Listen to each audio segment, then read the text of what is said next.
Viewers, voters, and candidates from the Windsor-Rutland House District, welcome to the White River Valley Herald's first debate of the 2020 election cycle. My name is Dylan Kelly, and I'm a staff writer and photographer with the Herald, and I'll be your moderator for this evening. As you've noticed, we're doing this live via the internet, so bear with us if you have any technical issues, if we have any technical issues, rather, during this debate. That said, if viewers have their own questions that they'd like to ask us, please feel free to comment in the comment section below here on YouTube, and if we have time, we can see where the candidates stand on those issues. So we're going to kick things off right away and let our candidates briefly introduce themselves by alphabetical order, starting with Sheila Braun. Take it away, Sheila. Hi, I'm a resident of Rochester, and I've been living in Vermont for going on 25 years. I raised my kids here, and I'm running as an independent. And my family has been active in the community for a very long time.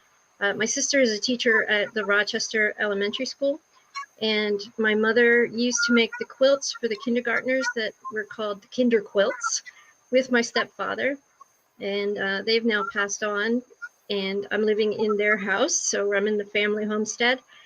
And my father and my stepmother used to have the Chinese restaurant over at the golf course. So we've been around for a while, and I've decided that it's time to stop complaining and start doing my duty and become active in politics. All righty, thank you very much, Sheila. And next up, we have Wayne Townsend. Well, I'm a resident of Bethel, Vermont. I was born right here, lived here all my life. I think that it's time that we can bring some leadership that'll bring results back to our communities. So I decided to get involved in politics a few years ago and been fighting that campaign ever since. All righty, thank you very much, Wayne. And now switching over, last but not least, Kirk White. How are you doing, Kirk? Great. Hi. Thank you, Dylan. My name's Kirk White. I am a lifelong resident of Bethel. I was born and raised here. I still live on the old family farm, although we aren't farming much. My wife's got 2 donkeys, and that's all we've got right now. My father was from Gainesville. My mom was from Tunbridge, and I was raised right here, and I just love small rural communities. If you learn anything about me from today, the 2 things are I have an abiding passion and love for small communities and want to support them in all the ways that we possibly can. And the other is that I have a strong commitment to service. All through high school, I was in service. I went to college at the University of Vermont. And when I came back, I wanted to start business and raise family in Bethel. And since that time, I've been active for decades at this point in a whole host of organizations, town committees, Bethel Business Association, Bethel Rotary. And probably the big thing was I was the co-founder and president of Bethel Revitalization Initiative and Bethel University, which has brought thousands of people into town every year for Bethel University and has really kind of revitalized our downtown. And from that, I've learned a lot of things, acquired a lot of skills, and now I would like to share those with the other towns in the valley. I'd like to share that with Pittsfield, Stockbridge, and Rochester, and see what we can do collectively to improve our valley. And so I hope you vote for me. Thank you. All righty, thank you very much to all 3 of you. Thanks for making the time to be here with us. We're going to start right off with some of the meatier questions here. So the first question is, looking at the current session so far, we'd like you to name a piece of legislation that passed that you support and name one that you wish hadn't passed. And is there a current piece of legislation that you strongly oppose or support? And we will start with Sheila.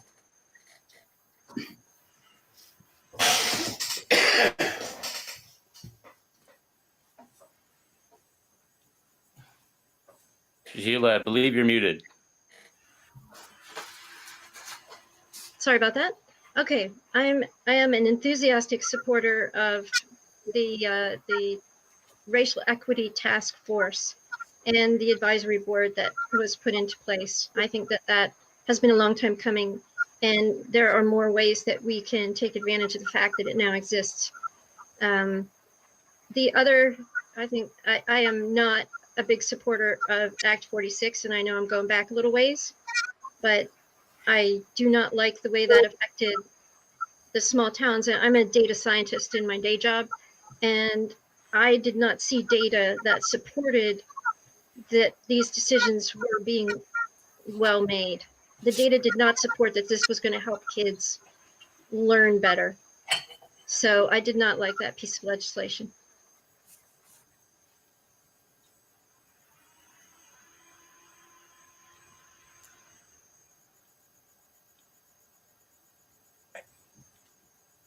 I think you're muted, Dylan. My fault. We're going to swing on over the same question for Wayne. Current session so far, a piece of legislation that you enjoyed or supported, and something you might have opposed, and something that you wish maybe hadn't passed. Go ahead, Wayne. I guess I would be supportive of the bill that was the licensing bill that would make it easier for licensees for like nurses, plumbers, electricians, lawyers to carry on in the state with less hassle to be able to switch over a license in without having to take a new Vermont state test. I think it would welcome people to our state, be very beneficial for everybody. A piece of legislation that I'm not very proud of would be the GWSA bill, which is an unconstitutional bill. It takes it out of the hands of the legislature and places 22 people to oversee this that could put rules and regulations into a bill that our voters and our communities wouldn't have any say. So I think it'll play out in the courts as being unconstitutional, but it's just going to be a time-consuming thing. It's just poor legislation and does nothing to set any of our energy or carbon standards.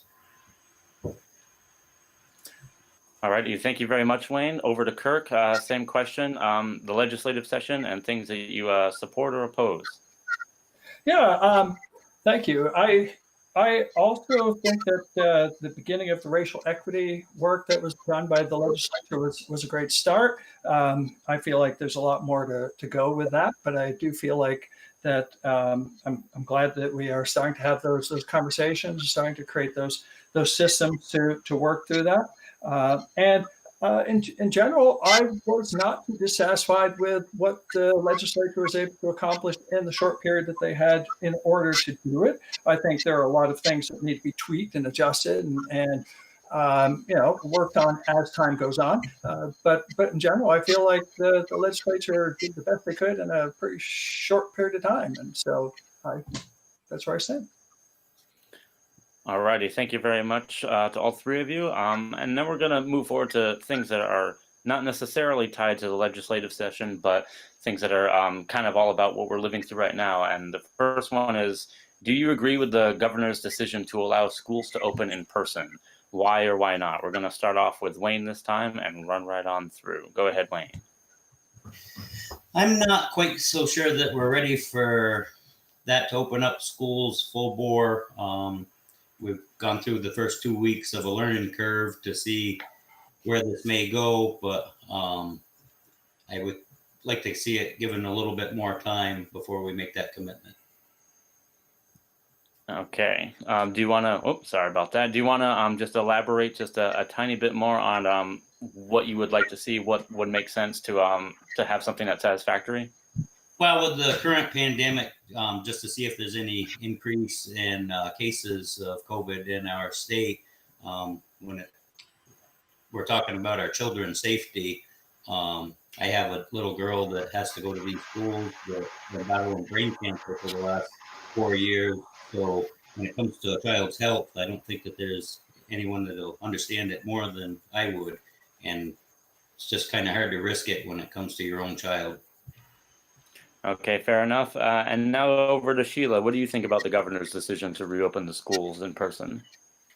I am not in favor of it. Obviously, my family is deeply involved in the schools. My sister is a teacher, and I worry about her every single day. The reason I mentioned that I'm a data scientist. My special areas are medicine and education, believe it or not. And it just doesn't seem to me that the data, well, the data doesn't support that it's not safe. We can't say that it's totally safe to open up the schools.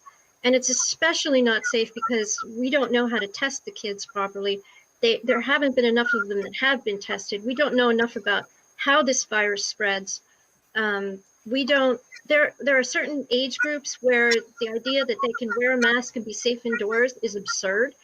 And for example, when a little girl in one situation was hurt, what is the teacher supposed to do? Go and pick her up because that breaks the 6-foot rule? And is she supposed to provide comfort for this child? Or is she supposed to keep her 6-foot distance? You know, what are we teaching our kids right now? So I'm very concerned about that. I'm also worried about the fact that teachers are being used as frontline workers, as more or less babysitters, and we should be supporting families in childcare specifically, not dumping it on the teachers. For one thing, I don't think that these teachers have signed up to be basically experimented on while we figure out just how fast this virus can spread through a school. So no, I'm not a supporter. I think you can tell I feel very strongly about this. I feel even more strongly because the people who made that decision are still not going into work in person. And if they think it's not safe for them to be there, then I don't see why they think it's safe for the kids to go in. Okay, thank you very much, Sheila. And same question over to Kirk. How do you feel about the schools being reopened for in-person classes? I have been talking to a lot of teachers, and I think the general consensus amongst them is that it's premature. That we don't really have enough data. We don't really understand the mechanisms, the ways that we can keep our kids safe. We don't really have all the systems in place. And so, no, I agree with the other two. That I think that it's not responsible for us to be open at this point. And I recognize that us, the people being at home, it opens up a whole, the kids being schooled at home, it opens up a whole lot of issues around childcare and people going to work. And I understand that the governor is trying to walk the thin line there.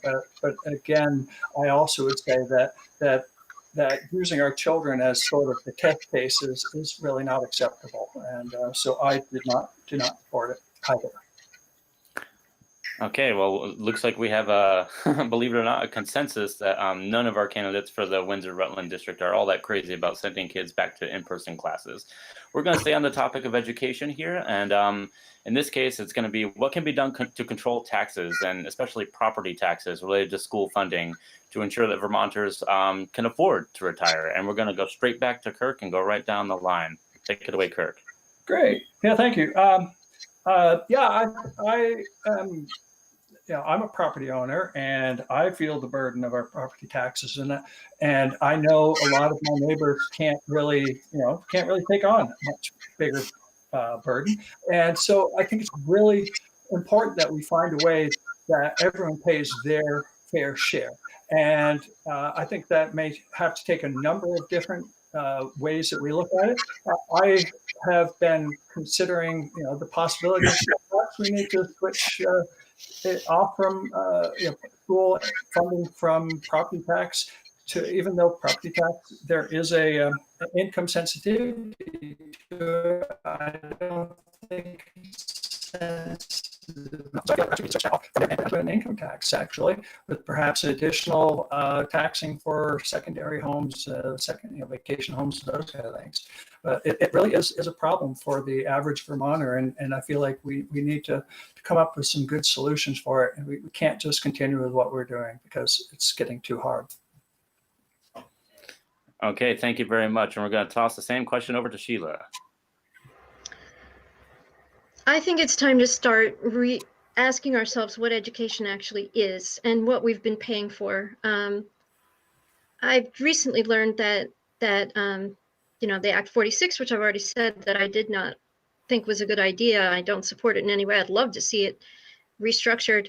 But in one case, two towns were kind of forced basically to merge, and one town, which had been balancing its budget, suddenly found itself in the position of having to take on the debt of the other town when it came to education. And that doesn't strike me as fair at all.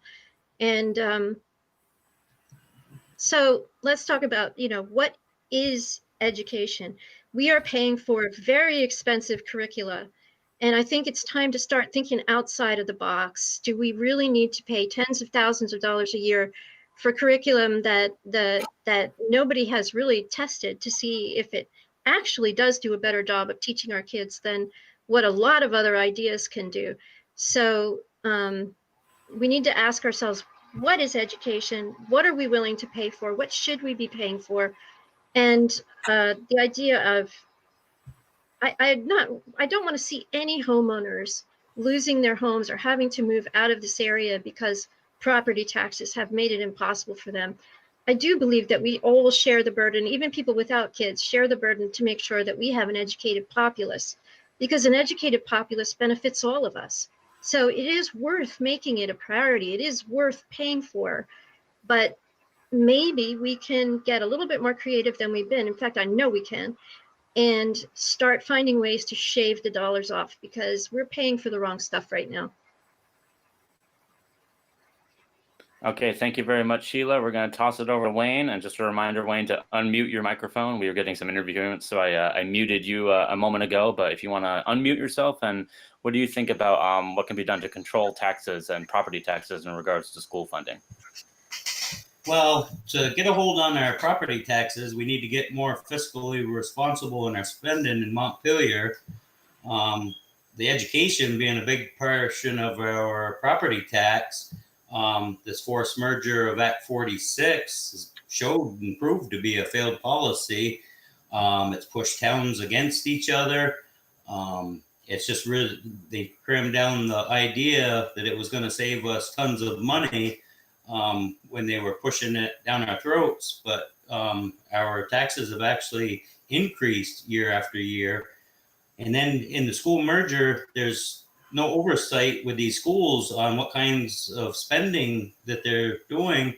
There was a program in our local schools between Bethel and Royalton that merged. It was called the Restorative Classroom Program. That was for the special education portion of the programming that was costing us millions of dollars. Now that we've gotten a new superintendent and he's made some extreme changes, I think that our taxes will actually start going down because we finally got somebody that's going to be more responsible in spending and looking out for the taxpayers. It's this poor legislation that we've endured year after year. You drive through any one of our towns and you can see that our legislatures have brought nothing back to our community. So I certainly won't be championing my campaign on carrying on a legacy of somebody that's done nothing for our local communities for the last 16 years. All righty, thank you very much, Wayne. And we're gonna switch gears just a little bit. You talk about taxes and we talk about the economy. The pandemic has shown that tourism is one of the state's main economic drivers, and it's fragile. So how do we make that economy and those downtowns less reliant on tourist dollars? Because obviously that's been a major hit that we've been experiencing recently. So let's go straight back to Wayne, and if you want to take a stab at this one. I think that we need to bring some opportunity to our local communities so that our children have opportunity to be able to stay in the state that they were born. And by having opportunity and better jobs in our local communities would be for the greater good of the whole state. It would be less carbon emissions. People wouldn't be driving as far to go to work. They would have to work closer to home. It would bring more local money, keep it in our communities. It would just be beneficial for everybody. You drive through the 4 towns that I'm looking to represent, and you see that we've had no gains over the years. It's just dwindling. The towns are starting to look run down, and it's a shame because this is a state that I deeply care about, and we can do so much better. All righty, thank you very much for that. And we're going to go to Sheila now. Sheila, what do you think about what can be done to make downtowns less reliant on tourist dollars? Well, I don't think any of us forgets for very long that we're in the middle of a pandemic, and there's a lot of downsides to that. But one of the upsides to it is that this is an opportunity for innovation. I'm sorry, I'm hearing some feedback coming from somewhere. There's a lot of us are learning that we can do our work from home. Okay, this is a huge opportunity for Vermont. There are also people who are living in cities right now where they don't feel safe. So again, huge opportunity for Vermont to bring people in who are going to be able to work from home. I think we need to focus on that, on drawing in business. We need to approach the businesses themselves actually and say, look, big business, you have employees who are going to be working from home. Why not put a pod here in Vermont? Why not open up a branch here of people who work from home, and at the same time work on the educational side of it so that we're the ones, Vermonters are the ones that are feeding the needs of those jobs. Things are going to change. The economy isn't going to be looking the same in the next several years. And I think this reliance on tourism, it's a bad idea in a pandemic, and it may not ever have been a really good idea in the first place, because Vermont is not, I've lived elsewhere too, and in places where there are more people, there's also more money. And we have so few people that we need to start getting clever about what we do. We need more food to be grown locally. We need to support that as well. So local entrepreneurship, definitely bringing in people who are working from home, which is happening, as I said, more and more. And 10 seconds. making sure that, pardon? 10 seconds, please. Okay, making sure that that the education that we do is feeding those opportunities so that people could stay home when they grow up. Okay, thank you very much, Sheila. And Kirk, what do you think about how the state can be restructure its economy to be less reliant on tourist dollars flowing into downtowns? Well, I think a major part of what we need to do is we need to find creative solutions to revitalizing the economic, social, and civic structures of our small towns. We need to find ways to bring more business, to revitalize our businesses. We need to find ways to make our towns accessible to our elders, so we don't have our elders moving away. We need to keep our taxes something they can live with. We also, because of having economic opportunity and social and civic opportunity, keep our youth at our towns. We no longer have the flight of our youth. There are a host of things that we can do, and I have several friends who moved to the Bethel, Rochester area who work in IT, and they're struggling because we don't have broadband. We need to have broadband in our downtowns and across the state to help people do that. I also am aware of several pandemic and climate crisis refugees that have moved to Vermont. I know 3 families have moved to our area to avoid the wildfires in California. I know a number of people have moved to avoid the pandemic in the cities. And so Vermont has a lot to offer beyond just pretty leaves, but we need to mobilize, we need to be creative, we need to think ways around this. And I have years of experience working on bringing people together, trying to come up with these kinds of solutions. That revitalization initiative was precisely intended to do that kind of thing. I've been working with other organizations around state, and I feel like this is, like Sheila said, this is an opportunity, and we need to step up and take that opportunity. And I'm ready. Okay. All righty. Well, thank you very much for that answer, Kurt.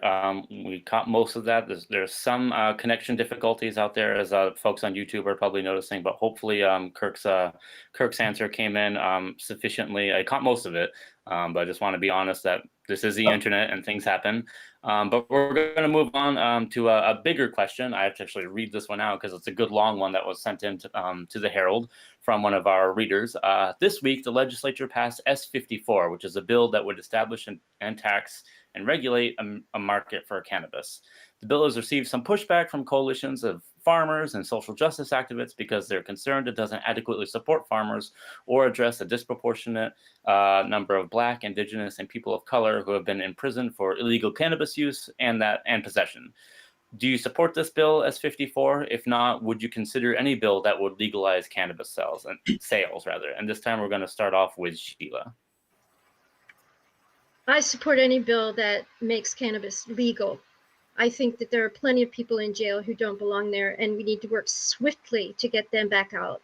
There is no reason for people who were jailed because of any kind of possession or use of marijuana that they don't belong in jail. I support any bill that encourages farmers and encourages the industry, but I really don't want to see the state skimming money off the backs of people who are growing cannabis. I think that that would be just as bad as skimming money off the backs of people who are growing beef. These farmers should not be taxed at any higher rate than any other farmer is. Okay, that's interesting. I want to push you a little bit on that because beef isn't necessarily a mind-altering substance, and I was just wondering if you want to articulate a little bit of your reasoning for that. Well, some people would disagree, but I do eat beef. I think that when it comes to your own mind and whether or not you alter it, as you put it, that's a personal decision that each one of us can make. I think we can be responsible, and I definitely think that there's lots of education that can be done to make sure that people know how to use cannabis responsibly. But there are lots of people out there who have diseases and disabilities that are greatly helped by marijuana, and that's one of the reasons that I'm so enthusiastically supporting its legalization. I think people can be smart, and so the fact that it's mind altering, as you put it, which I'm not sure I would put it that way, but that fact should not then give the government an opportunity to step in and rake as much money out of it as possible. Okay, fair enough. I appreciate your clarification on that point. We're going to swing this question over to Kirk White. Kirk White, how do you feel about S54? I am in favor of the legalization and commercialization of cannabis products in the state of Vermont. I think it's way overdue. I'm in favor of the expunging minor possession from, because let's face it again, that's just what's taking advantage of kids and minorities, and so I'm in favor of that as well. I have some questions and some reservations. I hear the concerns of those folks that are worried that the way the bill is written, it's going to support more larger business enterprises rather than kind of small small farmers, and that they are going to benefit as well from this process, and similarly perhaps minorities and other groups. So I feel like this is a good start. I suspect it's going to be a work in progress, and people will have to work on that. So, but in general, I'm in favor of it. Okay, thank you, Kurt. Your connection, we're just going to be transparent here. Your connection is in and out quite a bit, but we're going to keep on rolling. Not sure we're trying to work on a solution. I'm going to see if this makes a difference at all. Okay, thank you very much. And we're going to swing it over to Wayne in the meantime. If you want to unmute yourself, Wayne, and tell us how you feel about S54, and if you support the bill, or would you consider any bill that legalizes cannabis? I don't believe I would necessarily support this bill. The specifics of the bill on how this bill was written, I think it does nothing to benefit our community members. I think it puts more state oversight and taxation and control by what the marketplace is going to be. It's not designed for the little guy that maybe wanted to grow a little bit to be able to pay his taxes or something like that, to be able to sell directly to a dispensary. It's got legislation in it for what people can get these dispensary licenses. They're going to be costly. That takes more money out of our local community members and puts in the hands of the state. So I'm just really not happy with the specifics of the bill. So I don't necessarily think that I would support this bill. So thank you very much for that, Wayne, and we appreciate it. And we're going to keep on rolling here. Our next question is, although Vermont has one of the lowest crime rates in the country, do you think Governor Scott did the right thing by signing gun control bills in the wake of a threatened school shooting in one of Vermont's schools? And why or why not? We're going to give this one to Kirk, and hopefully your internet connection holds up here. So take it. Yeah, could you, in fact, could you just repeat that again? Because I was working on my internet connection here. Sure. We're the thing we were wondering about is, although Vermont has the lowest crime rate in the country, do you think Governor Scott did the right thing by signing a couple of gun control bills in the wake of the averted schools ago? And if you think he did the right thing, why? And if not, why not? Oh, thank you. Yes, I think that he did the right thing. Vermont has a long tradition of sports shooting and hunting, and I feel like those are critical to be preserved. But on the other hand, I feel like we need to be very careful about keeping firearms out of the hands of people who are dangerous.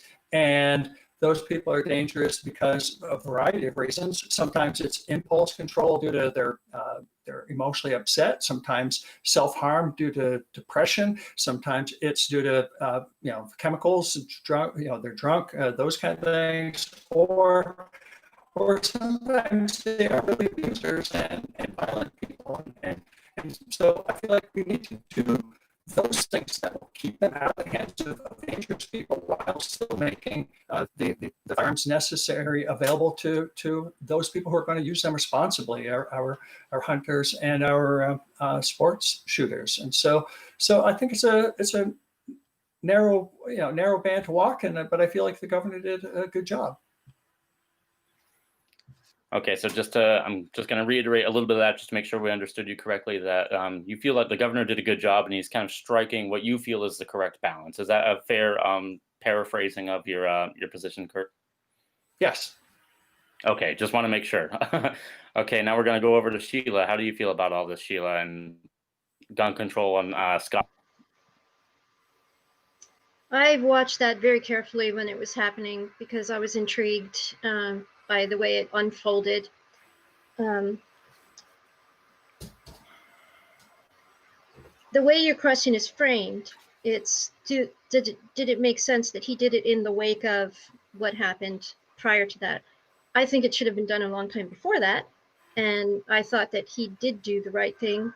However, having said that, I have had some conversations with people who were very, very upset when that happened, when Governor Scott signed those gun control. Now, me personally, I would like to see all kinds of gun control, but I think that people should have what they need to go hunting and for sports. But I think that weapons that kill people that are designed to kill people don't belong in anybody's hands, because we can't tell whether a person is going to get drunk and get upset. We cannot predict these things. We can't isolate the people who are most likely to go on a shooting spree. And this is the thing that we have to be aware of. We have to be careful about. However, for some people, this is about freedom. It doesn't have anything to do with what kind of weapons they're allowed to have. It's the fact that they're allowed to have weapons. And there is a lot of bridge building that needs to happen, because I don't want anybody to feel like their freedom has been taken away or that their constitutional rights are at risk. So there's, just pushing something on people who are that heartbroken about it, that upset about it. It's not just a winner take all sort of conversation that we need to have.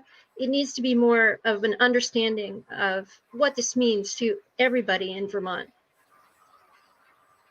All righty, thank you very much for that, Sheila. We appreciate that response, and we're going to toss this question over to Wayne.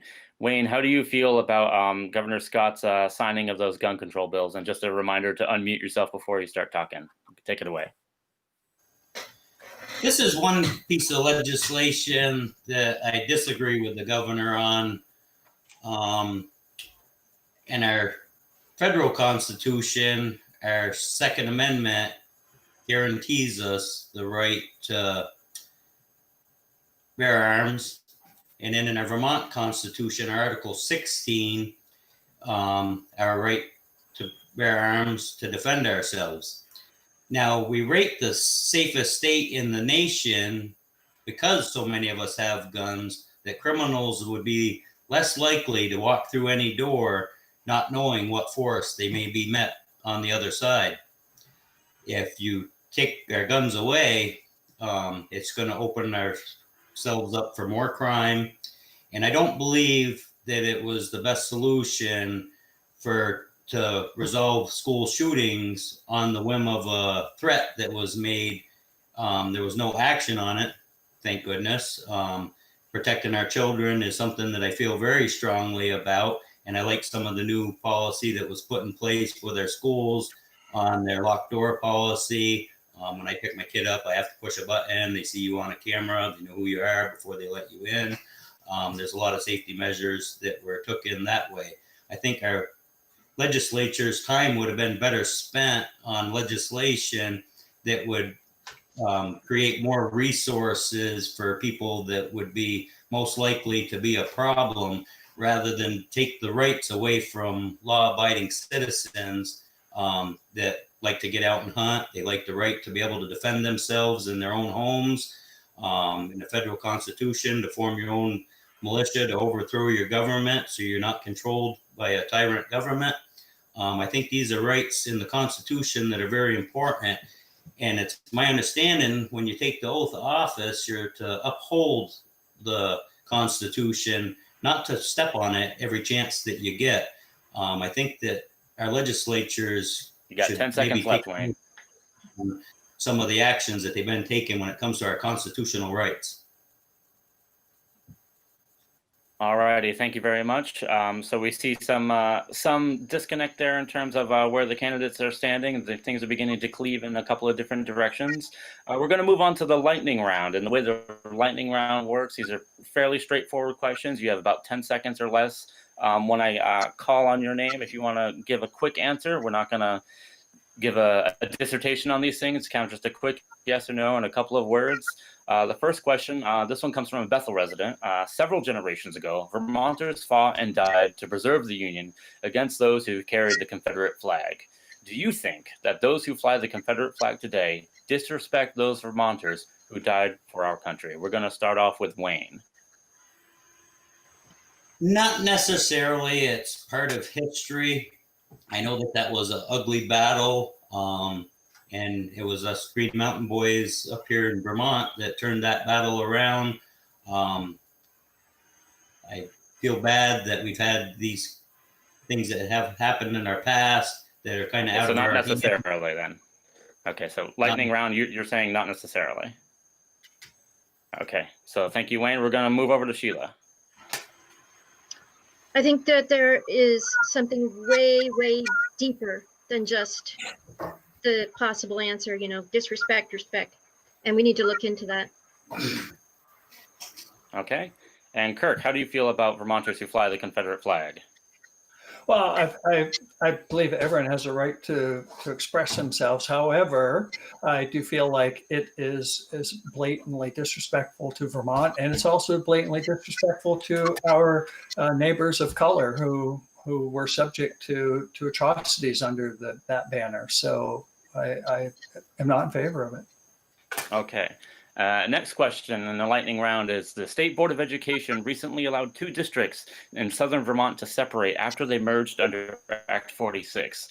What is your position regarding other districts that may seek similar actions? We're going to start again with Kirk and go right back up the line. I was not a fan of Act 46, and I think that if they can find a fair, equitable way to separate, I think that it's fine. And All right. yeah. Okay, thank you I very support- much. Moving on to Sheila. How do you feel about districts separating in the wake of Act 46? I think they should be allowed to do it if they want to do it. That's clear enough. And Wayne, how do you feel about separation of districts? Yeah, I agree that school districts ought to be able to separate if need be. I think the Act 46 bill should be repealed to begin with. Okay, that's clear enough. And we'll pivot to national politics and stay right here with you, Wayne. How do you think President Trump has handled the COVID-19 pandemic? Well, he left it up to our governors, so it was more our governors' decisions in each state. They set their own rules on how the pandemic was handled. So I don't think that it would really reflect on the president so much as his decision on how it was handled. He left it up to the governors of each state. In our state, Governor Scott has done a tremendous job, and we're one of the safer states out of all of us. So I think that our governor done a good job. Okay. All right. So moving on to Sheila, same question. How do you think that President Trump has handled the pandemic? I don't have strong enough words to say how badly I think he's failed our country. Okay, that's clear and to the point. And Kirk, how do you feel the president has handled the pandemic? I see you smiling over there. Yeah, I think Sheila gave a great answer. I believe he has bungled it and not only bungled it, but purposely misrepresented things. And we've had 200,000 people die because of it. So. Okay, last question in our lightning round. We're going to stay right here with you, Kirk. Y'all represent the Windsor-Rutland district, so this is a specific question for that district. Do you have any plans to remake Route 100 into a pathway that is safe for vehicles, bicycles, and pedestrians? That's a great question that I hadn't really considered, but I do think that that's a great idea. A large part of my program is to find ways for our four towns to work together collectively to our mutual benefit, and I think that would be a great idea. Okay, moving on to Sheila Braun. What do you feel about Route 100 and making it safe for vehicles, bicycles, and pedestrians? I think that would be great, but add horseback riders to that, and I'll be even happier. All righty. And coming around, last lightning round question for Wayne. What do you feel about making Route 100 into a pathway for multimodal transportation, as it were? I think that it would take consideration from our community members on how it's going to affect them, what the specifics of the bill would be. In the abstract, it sounds like a good idea, but who's to know how it's going to be presented? So your answer is it depends, more or less. Okay, so moving on, this is going to be our final round. This next question, let me actually get it over to my camera here. So this month, the legislature overrode the governor's veto on the Global Warming Solutions Act, which, among other things, requires a 26% reduction in carbon emissions below 2005 levels by 2025. Do you think this is realistic? And if so, how would you propose to achieve that? If not, do you think the legislature should move to repeal the Global Warming Solutions Act? We're going to start this one off with Sheila. I knew you were going to come to me first. Okay. Realistic. The question is whether or not it's realistic. And my answer to that is it doesn't matter whether it's realistic. The answer is really it's necessary. And in fact, even more strong solutions might be, we might have to do more. And in fact, we might have to work with states around us and even our neighbor to the north. Vermont needs to start taking a leadership position on this. And that doesn't mean passing some bill that has no teeth in it, or perhaps not even passing bills at all. What it needs to be is a raising of awareness and some creative thinking and some investment in really creative solutions. And for us to start getting, this isn't something that Vermont should have done a long time ago. We need to become leaders for the country and leaders, hopefully even worldwide, on this issue of climate control, or sorry, global warming. Climate control. All right, we're gonna toss this one up to Wayne. And Wayne, how do you feel about the Global Warming Solutions Act?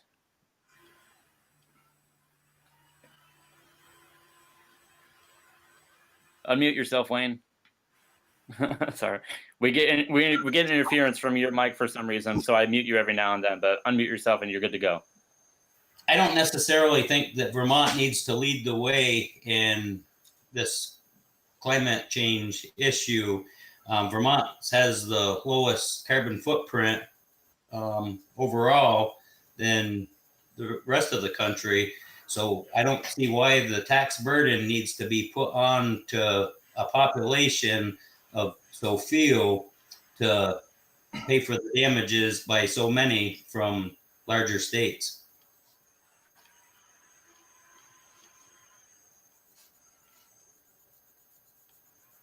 Now you need to unmute yourself. I'm just as guilty as anyone else.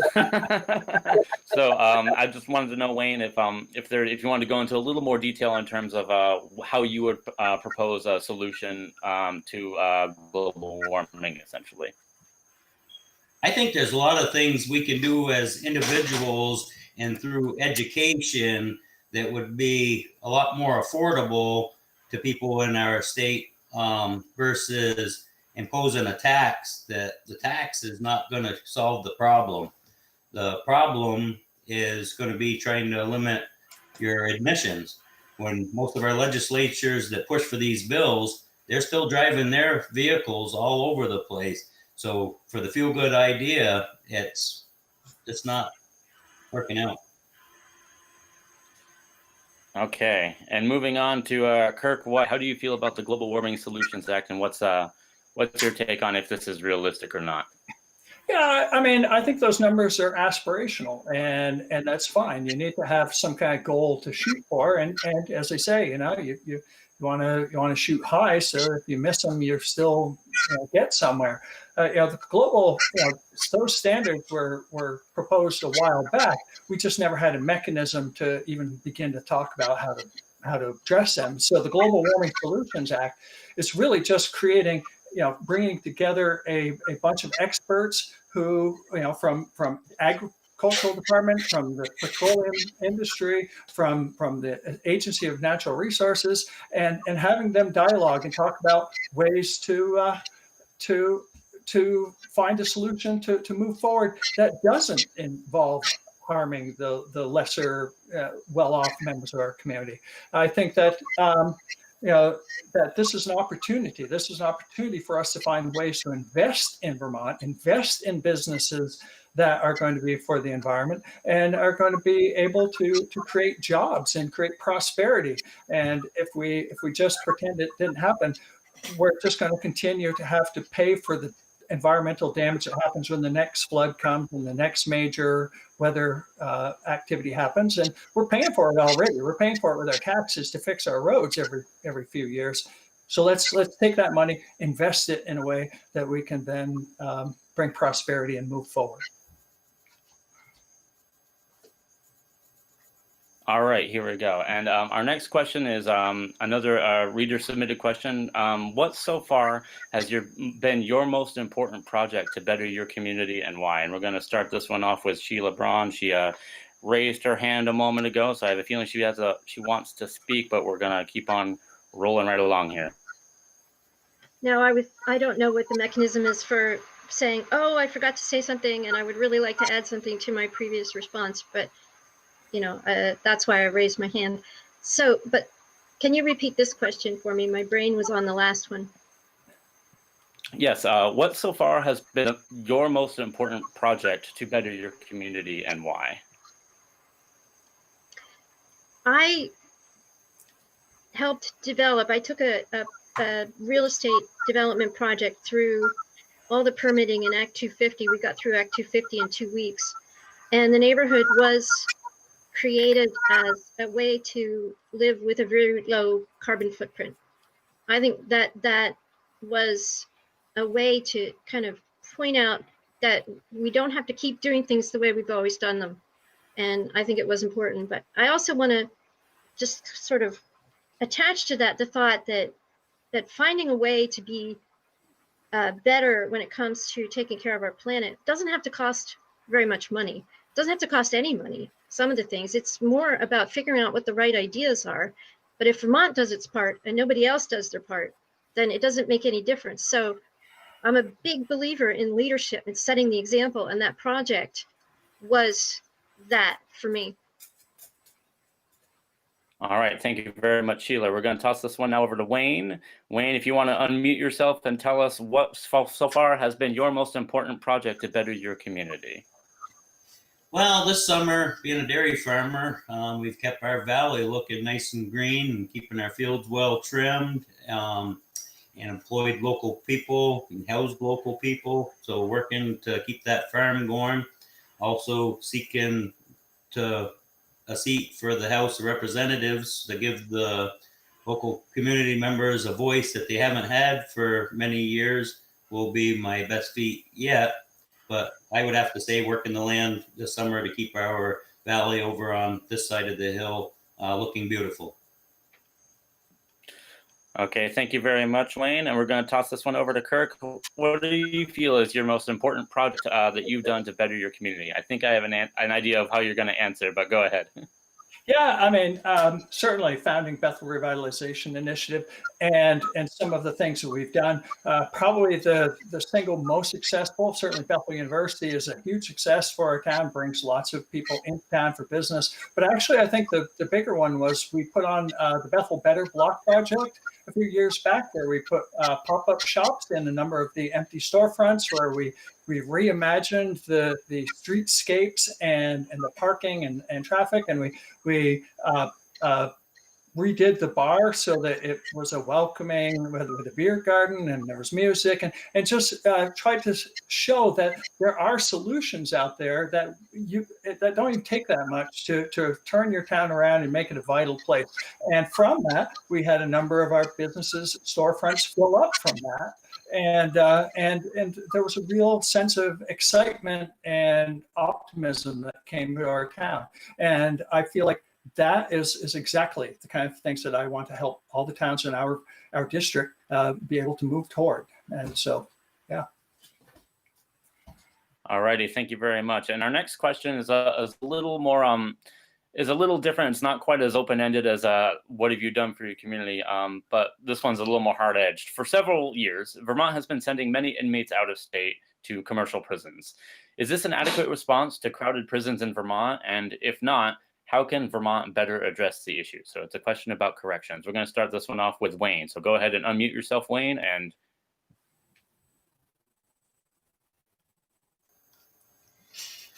Well, I don't necessarily think it's cost effective how we're handling things with our prison by sending people out of state, but we need to have some sort of law and order. There has to be penalties when people commit crimes.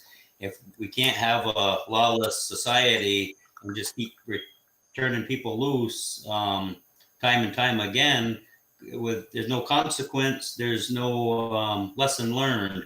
So I think that having prisons is necessary.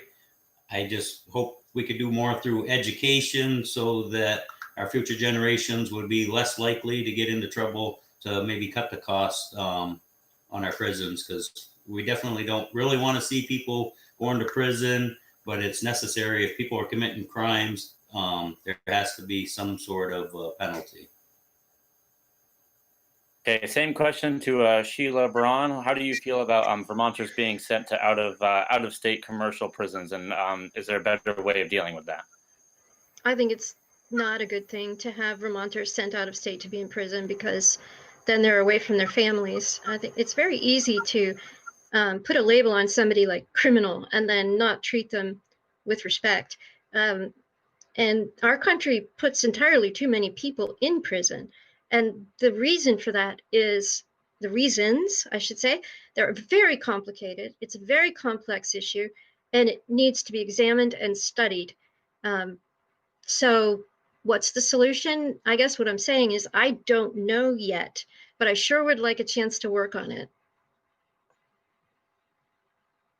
Okay, thank you very much, Sheila. I kind of want to press you a little bit for some further explanation. You have about a minute Sure. left or so on your time. Do you want to expound a little bit on criminal justice or some alternative solution that you might be imagining? You have a minute to go. Okay, well, mandatory sentencing, I've never been a fan of. Okay, anything that mandates that a judge has to look at somebody and say, yes, you get this much jail time. If that is something that we need to get rid of as much as we can, and creative solutions to jail or alternatives to jail per se are a good idea, and and also some more flexibility in sentencing, because the longer a person spends in jail, and I agree there are some people who need to be in jail. I wouldn't say that everybody should be walking around free if they are dangerous to society or to people's possessions and so on, but we need to start looking a little bit deeper than, oh, you did something wrong, let's slap you in jail.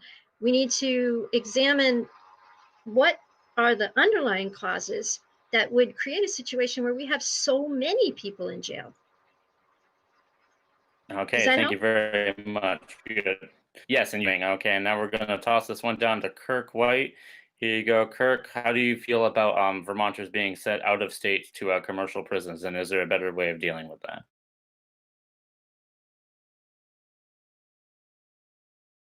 You're muted, Kirk. You're muted. Yeah, I'm Success. generally opposed.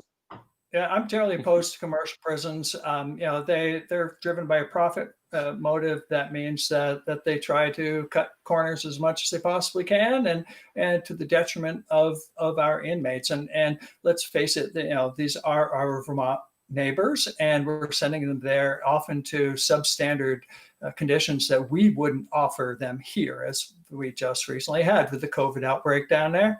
And so no, I feel like this is an opportunity where we should look into a few different things, one of which is our social justice. Our justice system has huge equity problems in it. There are absolutely, as Sheila implied, there are other strategies that are available that we can start to look at, including the whole problem with bail,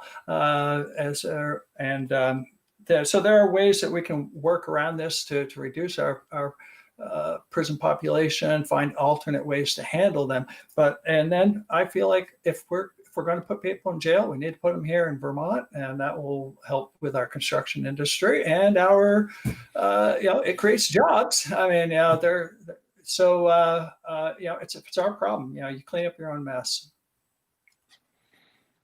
Alrighty, cleaning up our own mess is Kirk White's position. So the next question is related. We'll say it's related.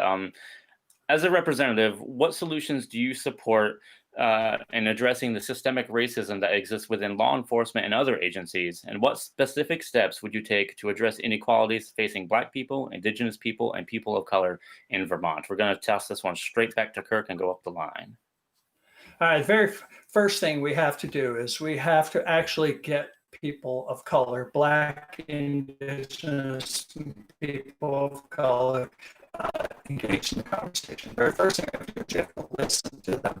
They have a set of experiences and insights and knowledge of that systemic racism, how that operates in their lives that many of us are oblivious to. Even if we feel like we are very enlightened, very often there are still things we're oblivious to. So first thing we need to do is we really need to listen to those neighbors. And then from that, we need to take a very racial justice lens and look through all the policies, procedures, and institutions in our state and start to find ways to change those. And that, again, involves inviting those Black, Indigenous, and people of color into those conversations to help them start to make changes in our justice system, our education system. It's across the board, and we really need to do a proactive approach to that. These are our neighbors, and we're failing them in a lot of ways. Okay, so we are again having having some issues with that. We're just gonna accommodate Kirk's internet connection and just ask him to summarize that one again and repeat it a little bit. You didn't exhaust your time, but I know that this is frustrating, so we're just gonna let you just summarize that briefly again. Okay. First, we need to listen to those voices, Black, Indigenous, people of color. I see them. You not hear me. Second, we need to analyze all of our systems, justice system, and racism in there. And then from there, we need to expand that to all the other systems, our processes and procedures our state has in place that perpetuate systemic racism. Alrighty, thank you very much. And we were getting a bit of a garble. I'm not going to make Kurt repeat himself for a second time, but generally he was saying that we need to do a better job of listening to the people of color in our community and understanding what are the issues that are facing them, and really being open to understanding those issues more deeply than we are right now. I hope that I paraphrased you fairly well, Kirk. I apologize for the internet issues, but welcome to the internet, everybody. We're going to toss the same question up to Sheila. What solutions do you support in addressing systemic racism within law enforcement and other agencies? Another very complicated issue.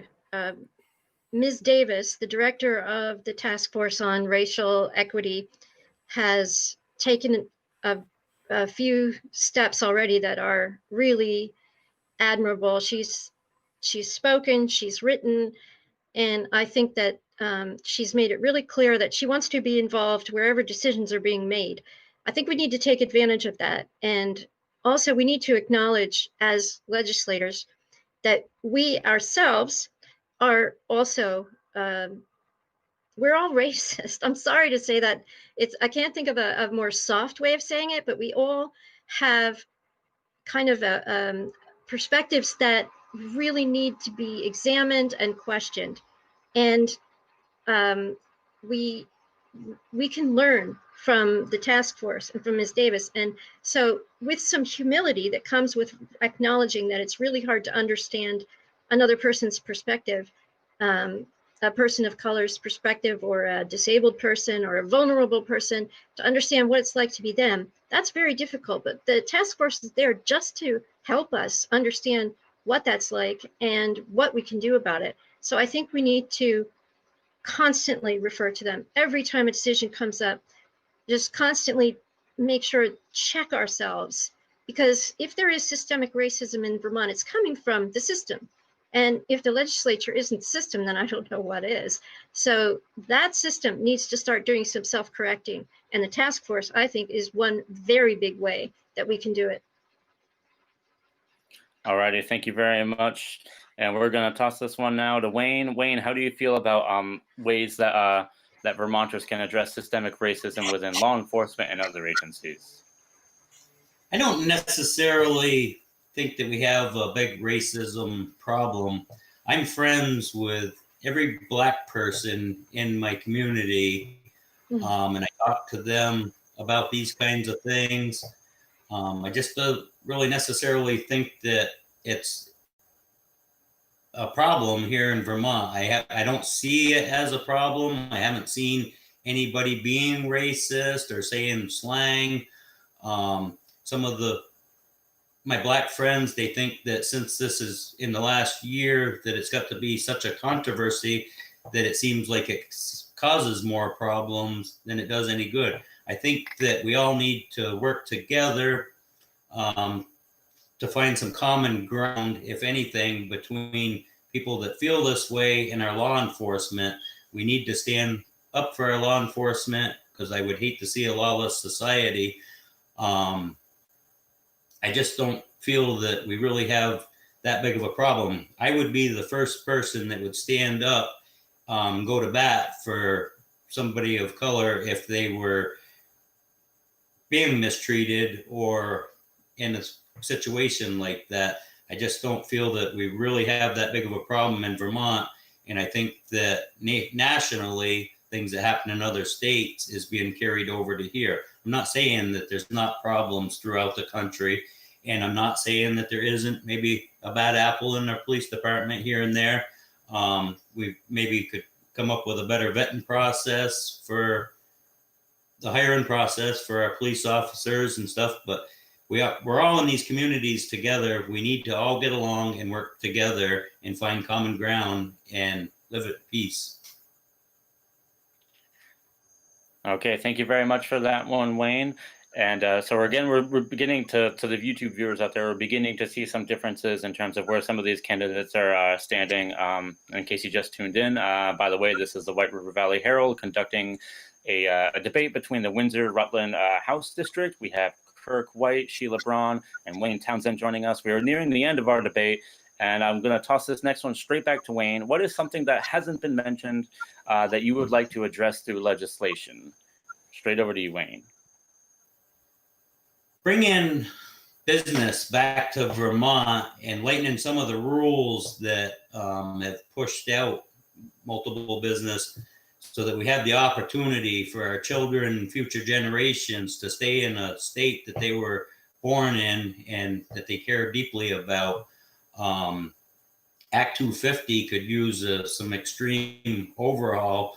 It's too pricey for any business to try to build in Vermont due to the rules and regulations and the hoops that they have to go through and the time consuming of being able to build a business in Vermont, let alone the cost of it. I think if we created the opportunity, people would come for the opportunity, not coming for the free stuff.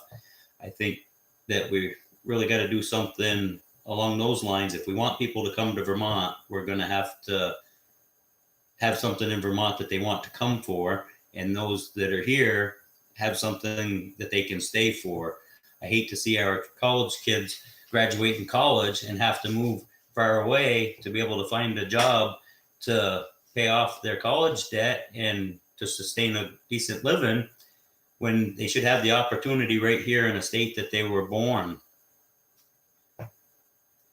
All righty, thank you very much, Wayne. Same question down to Sheila Braun. What is something that hasn't been mentioned tonight that you would like to address through legislation?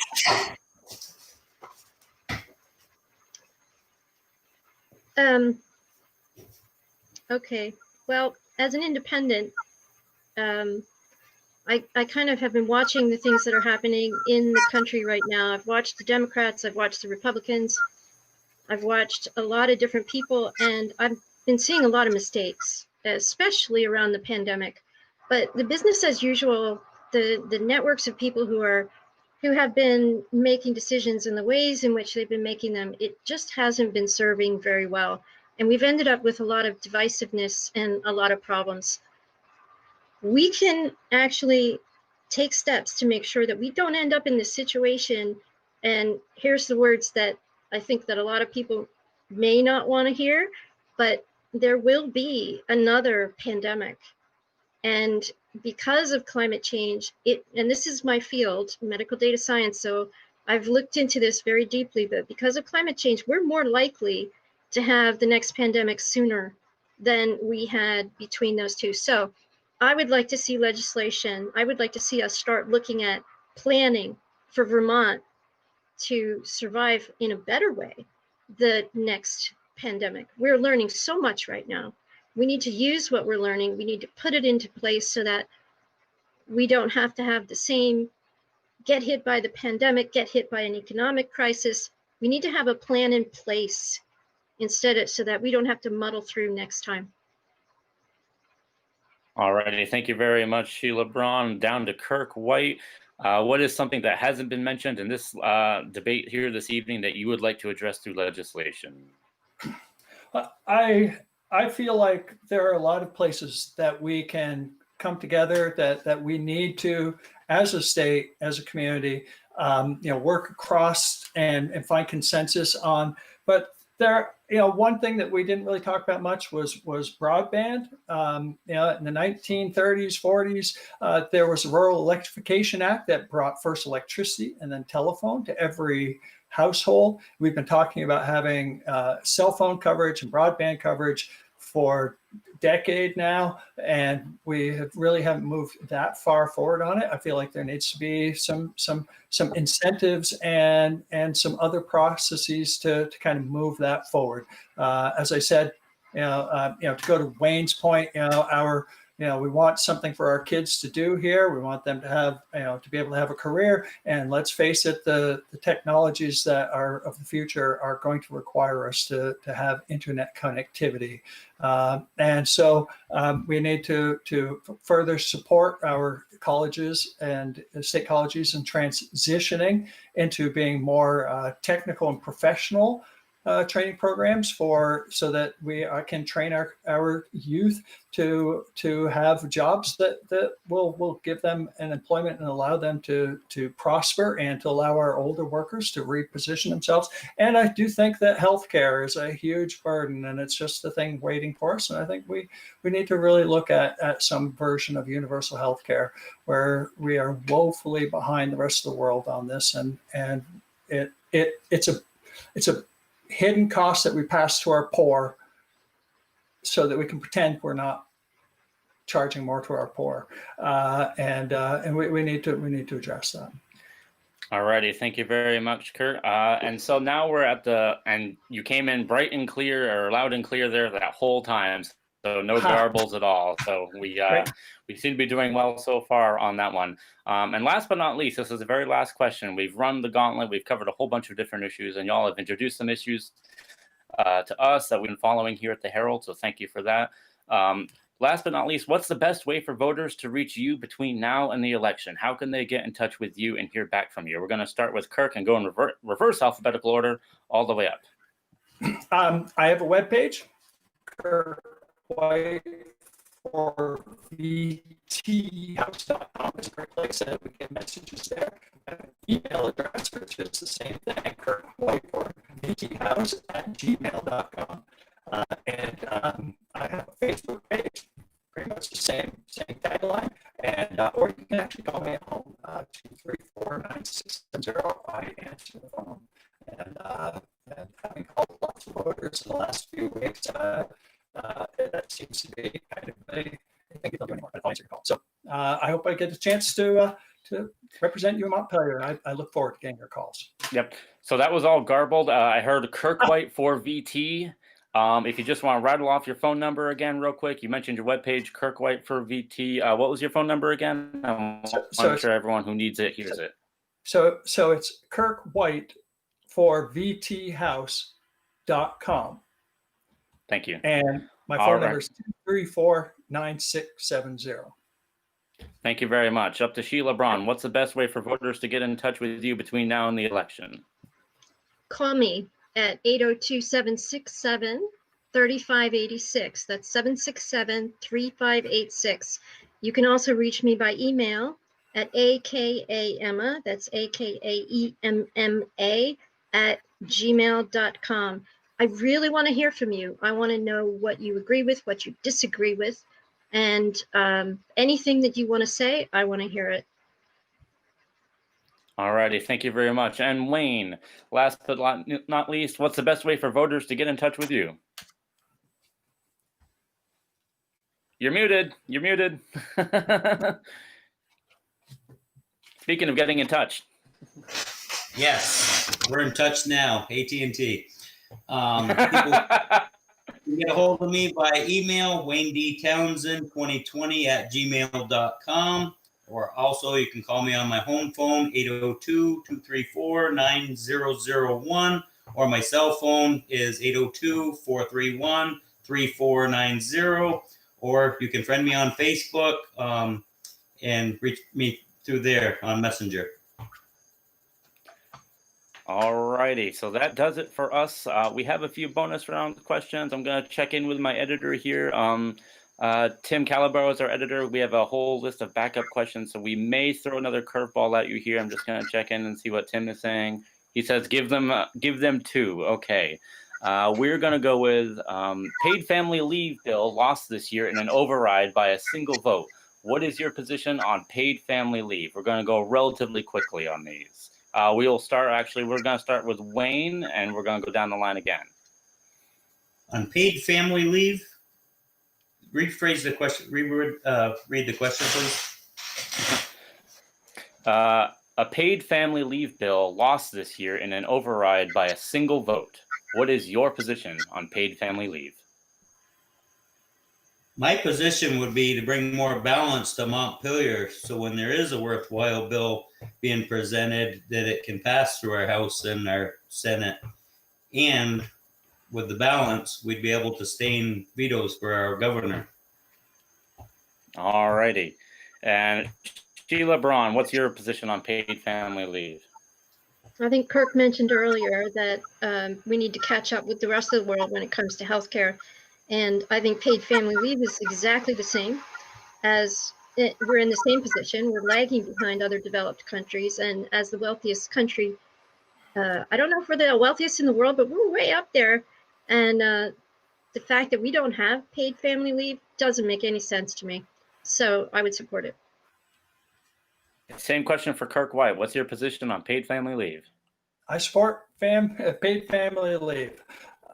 Could you hear that part? Yes, we could. Okay. You support I paid family leave. Yeah, I support it. Okay. We're juggling a lot of different things here, and we're going to wrap this up with a question on minimum wage. Vermont recently passed a law to increase its minimum wage over the next 2 years from $10.96 an hour to $12.55 an hour by 2022.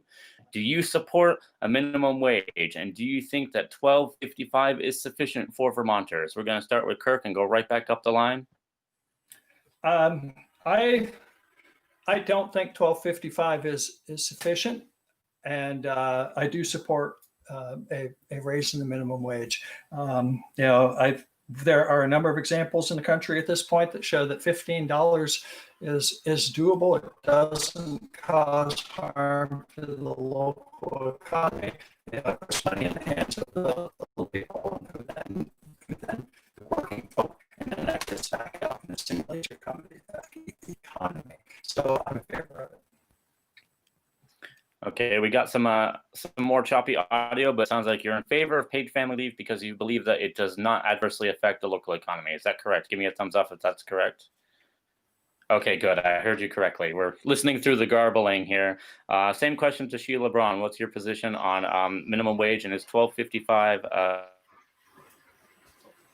I agree with Kirk. $12.55 is not enough.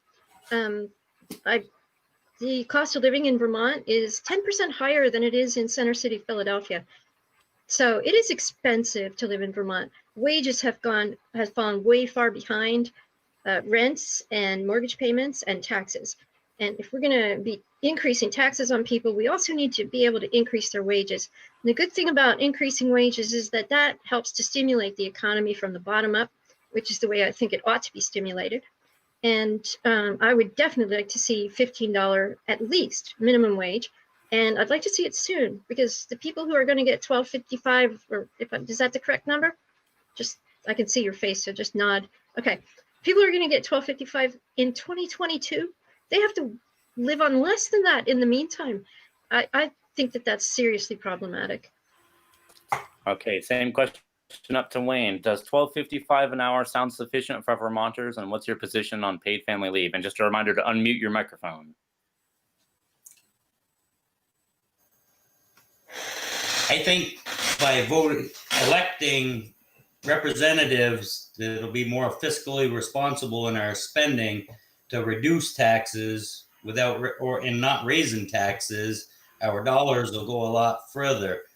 If we create more job opportunity in this state, businesses will have to compete for employees, and it'll drive the wages to be able to get the employees that they need. By mandating wages, it's going to be more taxes coming out of your paycheck, and they're going to be spending more of your dollars, and your dollars are not going to go as far. So I think let the market drive the wages. I'm all for people making affordable living. We all got the dream of providing more for our families and stuff. So I understand that, but I think the best thing to do is let the market drive the wages. Well, thank you very much, everybody. That just about does it for our Windsor-Rutland debate for for the House District. Thank you all three candidates for participating, and thank you to the viewers and voters of the White River Valley. Our next debate between candidates is for the Orange Washington Addison District.